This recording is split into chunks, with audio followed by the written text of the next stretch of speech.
यदि आप लॉ पढ़ना चाहते हैं तो कहीं और क्यों जाना। हमारे ऐप को डाउनलोड करें और लॉ पढ़ें। नमस्ते सदावत्सले मातृभूमि। पाकिस्तान सरकार इस समय बहुत परेशान है। पाकिस्तान के फॉरेन अफेयर्स मिनिस्टर यूएई के दौरे के दौरान उन्होंने एक भारी सा स्टेटमेंट दिया, अपनी आशंकाएं जताई, अपना डर बताया। ऐसा नहीं है कि उन्होंने पहली बार ऐसा किया हो। इमरान खान पार्लियामेंट में खड़े होकर ये कह चुके हैं कि भारत बहुत भयंकर कुछ करने की सोच रहा है और भारत कुछ गलत कर सकता है। भारत सरकार पहले ही पाकिस्तान को कई बार कह चुकी है कि आपने जो जम्मू कश्मीर का एरिया हमारा कब्जा करके रखा है उसको वापस करिए, हम उसको वापस लेकर रहेंगे। वो इलीगल ऑक्यूपेशन आपका है। आपने 47 में नेहरू की गलतियों की वजह से माउंटबेटन के साथ मिलकर आपने वो कब्जा कर लिया था, इसलिए आप उसको वापस करिए। मोदी सरकार दो टूक, एक बार नहीं, कई फोरम पर कई मंचों पर कर चुकी है। जब वो गिलगिट बाल्टिस्तान में चुनाव कर रहे थे, जब वो गिलगिट बाल्टिस्तान को अपनी 5वीं प्रोविंस बनाने की कोशिश कर रहे थे, जब वो चाइना के साथ एग्रीमेंट कर रहे थे। हालांकि चाइना इसलिए घुस गया क्योंकि 2014 से पहले चाइना के जो एग्रीमेंट पाकिस्तान के साथ हुए, उन एग्रीमेंट्स में भारत सरकार ने कभी ऑब्जेक्शन नहीं लगाया। हालांकि 2014 के बाद हम लगातार पाकिस्तान को बोलते आए।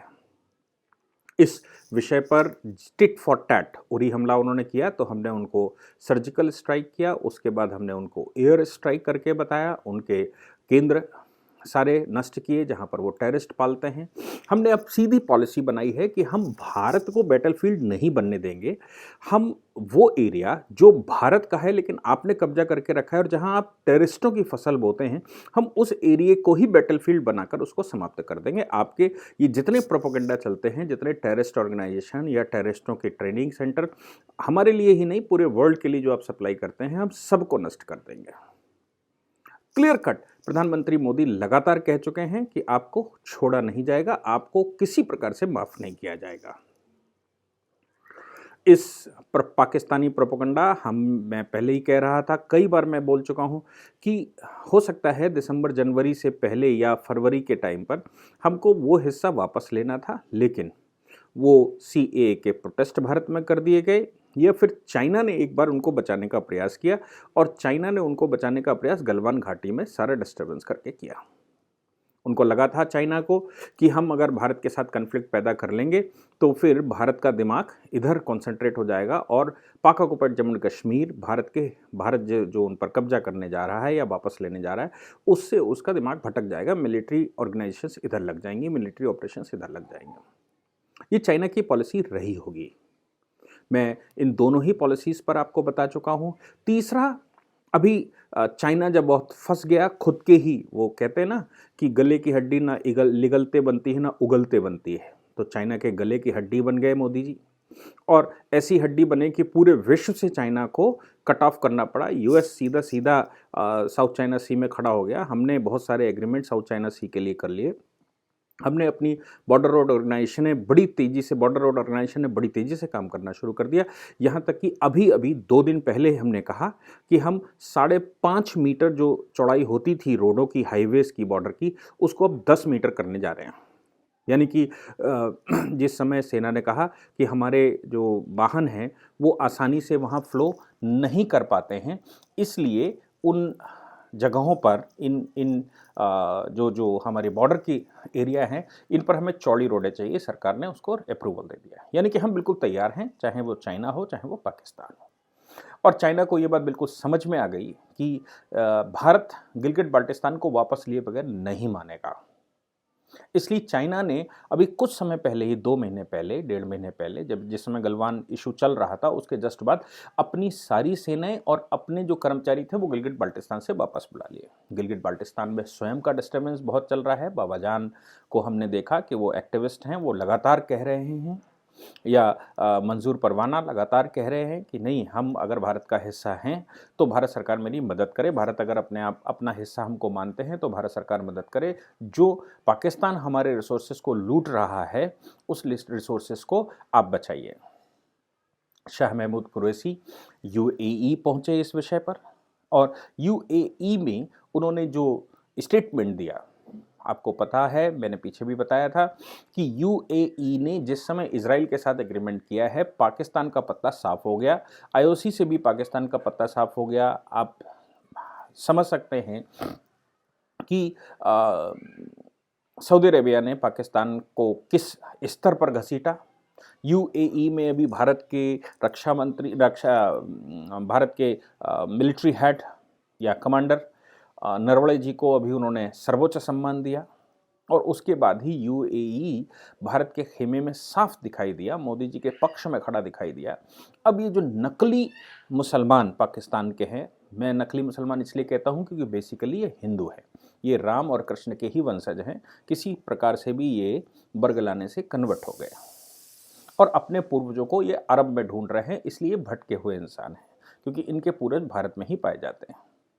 इन लोगों ने जब इनको दिखाई दिया कि यूएई भारत के खेमे में बड़ी अच्छे से जा चुका है, यहाँ तक कि भारत के जो कमांडर इन चीफ मिलिट्री के हैं, मिलिट्री हेड को भी ये सर्वोच्च सम्मान दे रहे हैं, मोदी जी को तो देना अलग बात ही है, तो पाकिस्तान ने वहाँ गुहार लगानी शुरू की। यूएई ने उनके साथ संबंध कट ऑफ कर लिए, यूएई ने उनके फ्लाइट्स का आना जाना बंद कर दिया, यूएई ने उनके साथ पाकिस्तानी को वीज़ा देना बंद कर दिया। सऊदी अरेबिया ने भी पाकिस्तान को वीज़ा देना बंद कर दिया। यूएई ने तो एक बहुत बड़ा स्टेप ये लिया कि यूएई के अंदर जो मौलवी हुआ करते थे पाकिस्तान प्रायोजित, उन सभी मौलवियों की छुट्टी करने का ऐलान कर दिया और उनसे अपने घर वापस जाकर वहाँ जाइए। क्यों? क्योंकि वो मस्जिदों में इकट्ठे होते हैं, और चूंकि मौलवी है वो पाकिस्तान के हिंदुस्तान के विरोध में यूएई के लोगों को भड़का सकते हैं, इस्लाम के नाम से भड़का सकते हैं, इसलिए पाकिस्तानी नागरिक जितने भी वहाँ पर मौलवी या मौलानाओं के पद पर थे, उन सभी को नमस्ते करने का ऐलान कर दिया और नई भर्ती यूएई से ही करने का ऐलान किया। इस विषय पर लाखों लोग, ऐसा अनुमान है कि 20,000 से लोग तो डायरेक्ट और बाकी 80,000 इनडायरेक्ट लोग इससे प्रभावित होंगे और उनको पाकिस्तान वापस जाना पड़ेगा। जो फॉरेन करेंसी वो यूएई से लाते थे इस्लाम के नाम से, उनकी छुट्टी हो जाएगी। क्यों? क्योंकि इजराइल का विरोध और भारत का विरोध करते समय ये संभव है कि वो उन मस्जिदों में नमाज अजान करवाते समय बहुत सारे उल्टे सीधे स्टेटमेंट दें। हम सब जानते हैं कि इस्लामिक जगत में, विश्व में कम्युनिकेशन का जो सिस्टम है वो नमाज के बाद का टाइम है ना, नमाज जिस समय हो रही होती है या मस्जिदों में वो ऐलान किए जाते हैं और मौलवी बड़े अच्छे से अपना रोल प्ले करते हैं लोगों को भड़काने में, लोगों को कवर करने में। कभी अल्लाह का नाम लेकर, कभी मोहम्मद का नाम लेकर, तो कभी इब्राहिम का नाम लेकर, तो कभी कभी आदम का नाम लेकर, या ब्ला ब्ला ब्ला। ये सब कुछ करते आए हैं। पाकिस्तान में तो ये आम चलन में है, भारत में भी आम चलन में आ चुका है, और यूएई की तरह भारत को भी इस तरह का स्टेप लेना पड़ेगा कि इन मस्जिदों में किसको अपॉइंट किया जाए या कौन इसमें नमाज करवाएगा और कौन उसके बाद भाषण देगा, या फिर भारत में भी आपको सीसीटीवी कैमरा एक्सेट्रा लगाने पड़ेंगे इनमें कि अंदर क्या चल रहा है। अगर कुछ गलत चल रहा है तो ऐसी मस्जिदों को बंद करना पड़ेगा। यूएई ने साफ डिक्लेरेशन कर दिया और दोबारा उनके वीज़ा न ग्रांट करने के ऑर्डर कर दिए। शाह महमूद कुरैशी यूएई पहुंचे। अब यूएई में उन्होंने एक नया प्रोपेगेंडा किया। उस नए प्रोपेगेंडा में उनका कहना है कि भारत एक और सर्जिकल स्ट्राइक करने का प्रयास कर रहा है और वो तैयार बैठा है। मैं आपको बता दूं, भारत अब कोई सर्जिकल स्ट्राइक या एयर स्ट्राइक करने का प्रयास नहीं कर रहा है। अभी दीपावली से एक दिन पहले सर्जिकल स्ट्राइक और एयर स्ट्राइक यानी कि जमीन पर और आसमान दोनों की प्रैक्टिस हम कर चुके हैं। वो प्रैक्टिस इतनी खतरनाक थी कि पाकिस्तान ने एक वीडियो जारी किया है, अल जज़ीरा उनके फेवर में लगातार खड़ा हुआ है और वो वीडियो जारी करके सिविलियंस की बात बता रहा है कि सिविलियंस ये कह रहे हैं कि हमें तो 1 सेकंड का मौका भी नहीं मिला है, इतनी तेज़ी से हमले हुए। मैं आपको बता दूं कि भारत सरकार ने पहले वो अपनी एक्सरसाइज कर रही है। पहले उन्होंने सर्जिकल स्ट्राइक करके ज़मीन पर एक्सरसाइज की, फिर एयर स्ट्राइक करके आसमान की एक्सरसाइज की, फिर इसी दिवाली पर दोनों इकट्ठा करके अपने आप को परिपूर्ण कर लिया कि पाक ऑक्युपाइड जम्मू कश्मीर जो इलीगली पाकिस्तान ने कब्जा करके रखा वो कैसे वापस लें। इंटेलिजेंस की रिपोर्टें ज़रूर होंगी, इसीलिए चाइना ने भी अपने सारे लोगों को वापस बुलाया। अब शाह महमूद कुरैशी का ये तो कहने की हिम्मत नहीं है कि भारत हमला कर रहा है। मैं आपको बता दूं, भारत पूर्ण रूप से हमला करने को तैयार बैठा है। बॉर्डर सजे हुए हैं और अगर पाकिस्तान ने पाक ऑक्युपाइड जम्मू कश्मीर को हमको वापस नहीं दिया तो युद्ध ही एक सलूशन होगा। हम 3 बड़े युद्ध लड़ चुके हैं ऑलरेडी। उसमें 71 की युद्ध की यादें अभी भी पाकिस्तान को ताज़ा होंगी। और जिस पाकिस्तान को लगता था कि चीन उनकी मदद करेगा, तो चीन को स्वतः ही अपने ही जाल में वो फंसा हुआ है, मोदी के चंगुल में इस समय फंसा हुआ है। उसको समझ नहीं आ रहा कि वो मोदी के साथ संबंध बनाए या बिगाड़े। वो रशिया भी उसको कट ऑफ कर रहा है, यूएसए ने बड़ी भारी वो कर दी है, उसके अंदर डिस्टर्बेंस चल रहा है। वहाँ ये संभव है कि अंदर की पॉलिटिक्स में वो बदल जाए। कम्युनिस्टों की खूनी संघर्ष होता है, खूनी सक्सेशन होता है, तो ये खूनी संघर्ष वहाँ जारी रहे या हो जाए, ये संभव है। 60% एरिया चाइना ने दूसरों का कब्जा करके रखा है, वहाँ सब जगह से मूवमेंट शुरू हो गए हैं। इसलिए चाइना तो अभी उसको समझ ही नहीं आ रहा है कि वो इकोनॉमी संभाले, कि अंदर लोगों को संभाले, कि एक्सटर्नल अफेयर्स संभाले, कि अड़ोसी पड़ोसियों को संभाले, कि वर्ल्ड ट्रेड संभाले, कि वन बेल्ट वन इनिशिएटिव संभाले, कि वो पाकिस्तान की मदद करे। इसलिए चाइना लगभग अपने आप को अलग थलग कर रहा है, केवल कुछ स्टेटमेंट को छोड़कर। इसलिए चाइना का सहयोग मिलेगा ऐसा सोचकर पाकिस्तान ने जो रणनीति बनाई थी वो भी फेल होती दिखाई दे रही। इसलिए यूएई में उन्होंने जाकर साफ कहा कि भारत हमारे ऊपर हमला करने जा रहा है और विश्व समुदाय को चाहिए कि वो हमको बचाए। वर्ल्ड फेवर लेने के लिए उसने एक और स्टेटमेंट दे दिया, और उस स्टेटमेंट में उसने कहा कि यूएनओ के इनवॉइस, यूएनओ के मिलिट्री ऑब्जर्वर ग्रुप वहां से गुजर रहे थे, उनके ऊपर ही हमला भारत ने कर दिया। ये साफ है कि भारत लगातार कह रहा है कि आप हमें ये हिस्सा वापस दीजिए। ये संभव है कि यूएन मिलिट्री ऑब्जर्वर ग्रुप जिस समय वहाँ पर टहल रहे हों, उसी समय ये आतंकवादी गतिविधियाँ वहाँ पर कर रहे हों और इन्फिल्ट्रेशन करवाने का प्रयास कर रहे हों, तो भारत सरकार अब यूएन ऑब्जर्वर ग्रुप घूमे या फिर यूएनओ का चीफ भी घूमे वहाँ पर, सेक्रेटरी जनरल वहाँ पर घूमे। अगर आप इन्फिल्ट्रेशन करेंगे तो किसी की भी उपस्थिति में भारत रिटेलिएट करेगा, भारत उस पर एक्शन लेगा। अच्छा ये है कि भारत लगातार कह रहा है कि गिलगित बाल्टिस्तान, मीरपुर, मुजफ्फराबाद, सक्सेगांव वैली खाली करके भारत को वापस दो। तो आपके लिए अच्छा ये होगा कि आप तुरंत उसको वापस करें, नहीं तो पाकिस्तान के 4 खंड होने स्वाभाविक है।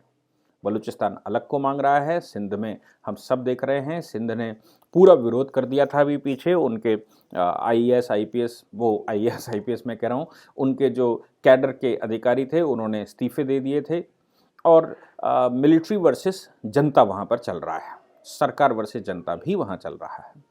तो वहाँ पंजाब अलग हो जाएगा, खैबर पख्तून अलग हो जाएगा, बलूचिस्तान अलग लगातार लड़ रहा है, पिछले 70 वर्ष से लड़ रहा है, और सिंध में जिस प्रकार से जातियाँ चल रही हैं, सिंध अलग लड़ रहा है। तो पाकिस्तान 4 हिस्सों में विभक्त है। अगर वो आसानी से पाकिस्तान को बनाए रखना चाहते हैं तो ये उनका कर्तव्य बनता है कि वो गिलगित बाल्टिस्तान, मीरपुर, मुजफ्फराबाद को आसानी से भारत को वापस कर दें। अगर वो ऐसा नहीं करते हैं तो पाकिस्तान के 4 टुकड़े होने स्वाभाविक हैं। इसलिए शाह महमूद कुरैशी का ये जो डर है वो कोई स्वाभाविक बात नहीं है। अल जज़ीरा जिस तरह से अपनी न्यूज़ पर दिखा रहा है वो कोई स्वाभाविक बात नहीं है। ये एक एक्स्ट्राऑर्डिनरी सर्कमस्टांस है, क्योंकि 2014 के बाद जो सरकार केंद्र में बैठी उसका अपना लक्ष्य है कि हमारी भूमि, एक एक इंच भूमि हमको वापस चाहिए। अब नई तो लेने के लिए सोचना भी ख़त्म कर दीजिए, लेकिन एक एक इंच भूमि वापस चाहिए। देश के अंदर के गद्दार और देश के बाहर के गद्दार सभी का हिसाब होगा। ये भी संभव है कि जिस प्रकार सीएए के दौरान पाकिस्तान को बचाने का प्रयास किया, ये गलवान करके चाइना ने पाकिस्तान को बचाने का प्रयास किया और दोनों ही अपने आप में फेल हो गए, तो ये संभव है कि अब किसान मूवमेंट चलाकर खालिस्तानी और पाकिस्तानी लोग, इसमें जिस प्रकार से देखा गया है कि फर्जी मुसलमान पगड़ी बनाकर वहाँ पर इकट्ठे हुए हैं, तो ये भी खबर हो सकती है कि भारत में इतना डिस्टर्बेंस हो जाए, दिल्ली को इस प्रकार से चारों ओर से घेरा जाए कि पाकिस्तान के ऊपर जो भारत सरकार हमला करने की सोच रही है या वो हिस्सा वापस लेने की सोच रही है, तो वो अपने ही डिस्टर्बेंस में इंगेज रहें और किसी प्रकार से मोदी का पीरियड कट जाए। मैंने बहुत लोगों से कहते सुना है कि मोदी कब तक जिंदा रहेंगे, उनका पीरियड कट जाए तो उसके बाद फिर हम पता नहीं क्या करेंगे। उनको याद नहीं आता कि अभी अमित शाह जी की बड़ी कम आयु है और योगी जी बिल्कुल यंग हैं, और बहुत सारी फौज भारत में तैयार हो रही है, बहुत सारी पौध तैयार हो रही है जो इस प्रकार के निर्णय लेने के लिए सक्षम हैं और इस प्रकार के निर्णय ले रहे हैं, जिनमें कोई भय और कपट नहीं है, जिनको कोई वोट बैंक का डर नहीं है, और वोट बैंक के डर की वजह से निर्णय टाले जाएं ऐसे भी कोई आशंका नहीं है। इसलिए पाकिस्तान को बचाने के लिए संभव है कि किसान तथाकथित किसान मूवमेंट में लोग शामिल हो गए हों। हो सकता है कि किसान, मैं ये मानता हूं कि किसानों का मूवमेंट शुरू हुआ था, शुरुआत में किसानों का मूवमेंट शुरू हुआ होगा, खालिस्तानी उसमें इन्वॉल्व हुए और बाद में मुसलमान उसमें इन्वॉल्व हुए। इंटरनेशनल शक्तियां सारी जितनी भी मोदी सरकार के विरुद्ध हो सकती थी वो सारी शामिल हो गई। केजरीवाल जैसे लोग जो अभी तक चुप बैठे थे वो भी उसमें शामिल हो गए, कम्युनिस्ट सारे शामिल हो गए और विश्व की बड़ी शक्तियां ट्रूडो और जहाँ जहाँ से, कनाडा से या और कहीं से भी, जहाँ से भी भारत को प्रेशर डलवाया जा सकता है वहाँ से प्रेशर डलवाकर भारत को इंगेज करने का प्रयास हो रहा है। ये संभव है कि पाकिस्तान को बचाने का प्रयास चल रहा हो। मैं भारतवासियों से ये आग्रह करता हूँ कि इस आंदोलन को क्रिटिसाइज़ करिए। अब चूँकि सारी तस्वीरें क्लियर हो चुकी हैं, इसलिए इस आंदोलन को क्रिटिसाइज़ करिए और क्रिटिसाइज़ करते हुए देश को दिशा दिखाइए कि पाकिस्तान से गिलगित बाल्टिस्तान, मीरपुर, मुजफ्फराबाद, साक्षीगंज वैली कैसे वापस आए। Thank you very much. इस पूरी ऑर्गेनाइजेशन को चलाने के लिए आप नीचे डिस्क्रिप्शन से हमारे ऐप को डाउनलोड कर सकते हैं, जिससे कि लॉ स्टूडेंट्स को, लॉयर्स को और आम आदमी जो लॉ जानना चाहता है वो पेड क्लासेस का लाभ ले सकता है।